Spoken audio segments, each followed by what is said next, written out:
What is up guys, Media Review Mike here. So, little known fact about me, I'm a little bit of a Doctor Who fan. And I thought it would be fun if in some upcoming videos I started discussing my love of this series. Naturally, being Media Review Mike, my first thought was to do a tier list of all of the modern episodes, and then maybe after that I'd do a tier list of all of the old school episodes I'd seen. But then I realized that if I were to do a tier list on modern Doctor Who, it would be outdated very quickly because we still have more Doctor Who content coming out soon. Doctor Who Series 13, aka Doctor Who Flux, is the last full series of the current Doctor, Jodie Whittaker. To give some input as to my opinions on Doctor Who, my favourite showrunner is Stephen Moffat, or I'm going to throw the hottest take out there first. My favourite showrunner is Stephen Moffat,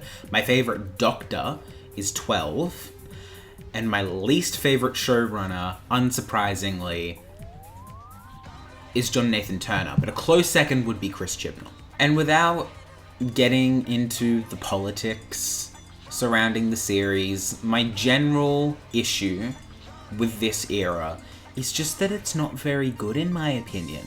I don't think the episodes are entertaining. I don't think it's funny. In fact, it's actually really unfunny. I don't think that the 13th Doctor is a particularly interesting Doctor, especially compared to Peter Capaldi's Doctor.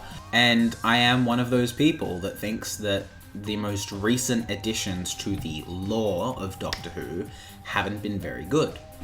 Suppose this is probably sounding really schizophrenic to anybody who hasn't seen the show, but basically, Doctor Who is a nearly 60-year-old sci-fi series, basically about a guy, now woman, who travels around time and space in a time machine that is bigger on the inside than it is on the outside, that looks like this.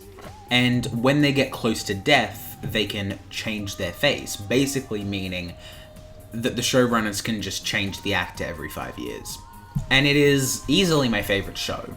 I think it's one of the best shows, if not the best show ever made, because that concept alone of changing out the actor is just genius. However, ever since about 2018, it's not been as good in my opinion, which is unfortunate because Jodie Whittaker was the first woman to play the Doctor, and I honestly think it really sucks that the material that they've given her has been so terrible because it really just doesn't give her anything to work with. I also just generally think Jodie Whittaker probably wasn't the best pick for the role, but I've not really seen her in other things, so I can't comment further on that. Basically, what I'm getting to is that the new season of the show has started. It's called Doctor Who Flux, which is the first series to have a subtitle since the 80s with Trial of a Time Lord. And I thought it would be fun if I talked about this episode. I have yet to see it. I'm about to watch it now, and I will then give you my thoughts. So let's get into it. Okay, so it's been a day. I watched the episode, and I have stewed on it, and I can wholeheartedly, definitively say that that was an episode of Doctor Who. Thanks for watching. Okay, but for real, it's actually kind of difficult to talk about this episode because it's the first chapter of a 6-part story.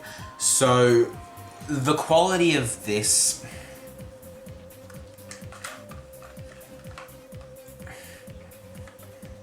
how about that?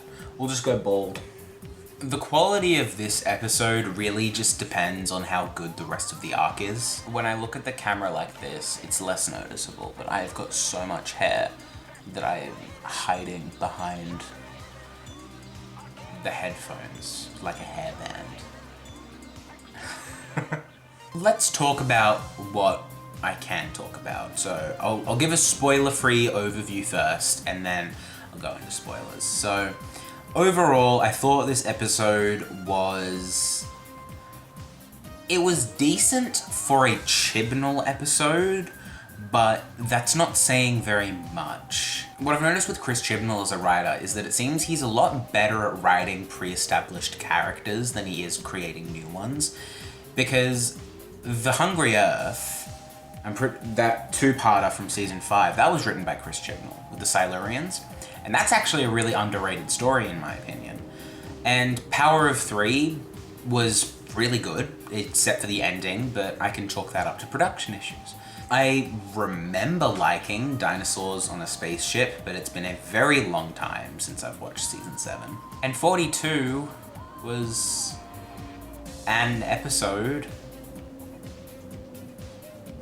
Yeah, look, it does suffer a lot of the issues with Chris Chibnall. It's got pretty terrible dialogue. The characters don't talk like people. They kind of just exposit, but it's sort of worded. It's hard to describe. What I'm trying to say is that the dialogue wasn't good. It just wasn't. Dan is a very uninteresting character. He's just a bloke from Sheffield, is it? I'm not sure. I'm not British. Another thing with this story is that it had way too many plot elements going at once. I feel that, that could be because they were very limited with what they could do with 6 episodes. But at that point, I would just cut it down a bit. I would have completely cut the Weeping Angel stuff. I'd probably give it a 4 out of 10. I wasn't having a bad time. I enjoyed watching it, but when looking at it critically, I do recognize that there were a decent amount of issues with it. However, for a Chibnall story, this was high end. I would say that it's very comparable to Fugitive of the Judoon, which I think is probably top 3 best Chibnall stories, at least, from season 11 to 13. I'd say the best Chibnall story, period, is probably Power of 3. Alright, now we're gonna do spoilers. If you haven't seen this yet, leave, or if you don't care, stick around, I don't mind. Honestly, I'm probably not gonna get this out until the 2nd episode is finished. Anyway, I think that this episode was doing way too much. It should have cut the Weeping Angel stuff, or they should have had that lady go up to the doctor, do the little thing. That's a bit weird, that's a bit confusing, and then later on, we'll know that it's the Weeping Angel, so they could have cut that. I get why they established Vinda now, but it did feel very disjointed. I think the stuff with the Sontarans also felt very disconnected. And then there were those old guys from the 1800s in Liverpool, what's that got to do with anything? Oh, and then there's the skeleton people that know a pre-Hartnell doctor, or at least that's what I'm assuming is the case. Yeah, it's a lot going on, and it's got a 50, 60 minute long runtime. It just doesn't work. I think that they should have kept the introduction of the Flux, obviously, because that's the crux of the series.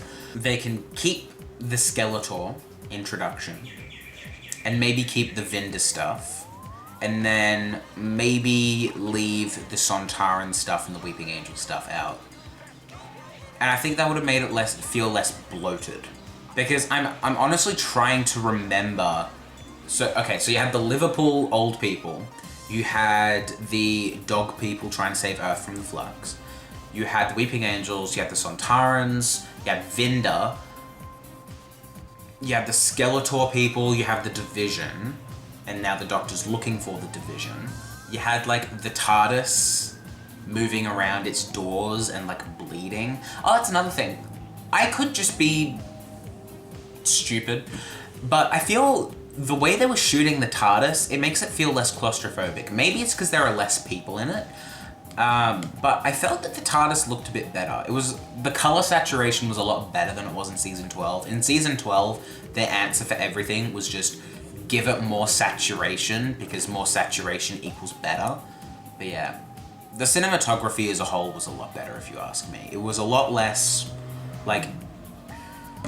if you look at season 11 and 12, it's a lot of close-ups, and it's very distracting once you notice it. It's like this. Hello, villain of the week. I am the Doctor, and I am here to stop your plans. Hello, Doctor. I am villain of the week, and I am here to destroy the world. Ha ha! Also, I'm racist. Ha ha! It's very distracting once you notice it, but I feel that now that they didn't have as many people to account for because Graham and Ryan are gone, it just looked a lot better. So yeah, I generally thought that the story was shot better. I thought that the CGI was pretty bad, especially at the beginning with like the green acid planet. The Flux didn't look terrible, and I thought that scene where the Skeletor guy disintegrated the Division lady and like absorbed it, that was pretty freaky. That was a good effect. But other than that, it was just kind of... yeah. It was weird because the way they set up the intro, I couldn't tell if it was meant to be funny or not. Like, with the villain telling the Doctor all the different ways that he's gonna kill her, I was trying to figure out if this is meant to be like a parody or not. Like, was this being self-aware with like cartoonishly evil villains, but then it wasn't? It was weird. That intro was really weird. And also those flying orb things, I thought they were supposed to kill her instantly, and it missed all of the shots. And then I didn't actually get this joke. It wasn't until I rewatched it with my dad that I got this joke. When they were trying to get the handcuffs to say release to open, and it wasn't working. It wasn't until they were back in the TARDIS that the handcuffs popped off. And I was thinking, what? So just because they're in the TARDIS, the handcuffs come off? But then I realized it's because the Doctor said that's a relief.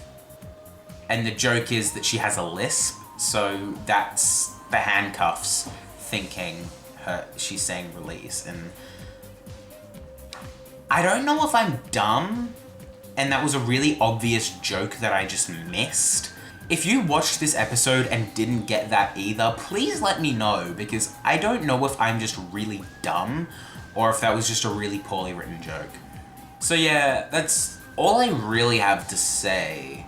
Of course, once I stop filming, something's gonna come to me and I'm gonna be really annoyed, but it is kind of difficult for me to discuss this when I'm only talking about the first part of a 6-part story. This outro has never been more appropriate. This is Media Review Mike, signing out.